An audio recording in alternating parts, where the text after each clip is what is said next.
বলটা দে। আমার পোলাপানে গায়ে হাত দিছস কেন?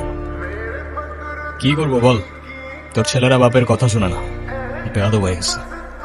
ঈশান, তুই জানোস তো আমার বাপকে? নে সালা, তুই যদি না জানিস তোর বাপ কি, আমি কি করে জানবো? সময় আমারও আসবে ঈশান।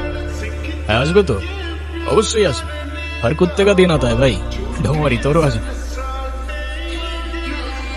কি রে, কি হয়েছে? আমার মনে হচ্ছে তুই ঈশান ভাইয়ের সাথে দেখা করতে চাচ্ছিস।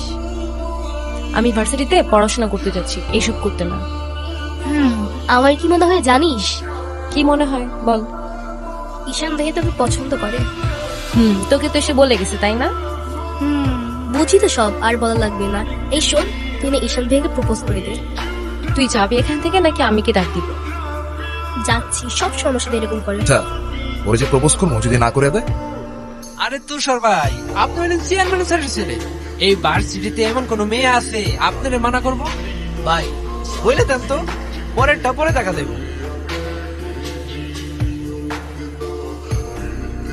ক্যাম্পাসের সবচাইতে সুন্দরী নারীর জন্য এই সুন্দর আই লাভ ইউ।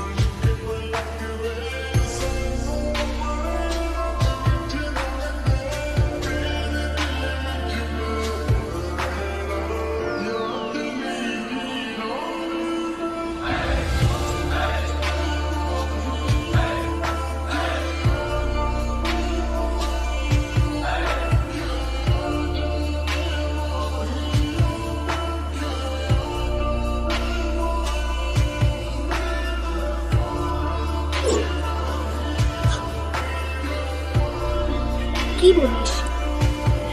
তুই কি ডিরেক্ট প্রপোজ করে দিছিস? সবকিছু কি ডিরেক্ট বলতে হয়? কিছুটা তো বুঝে নিতে হয়। আপনি নিজেকে যেমন দেখান, আপনি আসলে এরকম না। নিজেকে যেমন দেখাই, কেমন দেখাই আমি? এই যে সব সময় রূপ থাকে, মনে হয় নিজেকে নিজের থেকে লুকিয়ে রাখছে। তবে ভাগাভাগি করে নিলে ক্ষতি কি?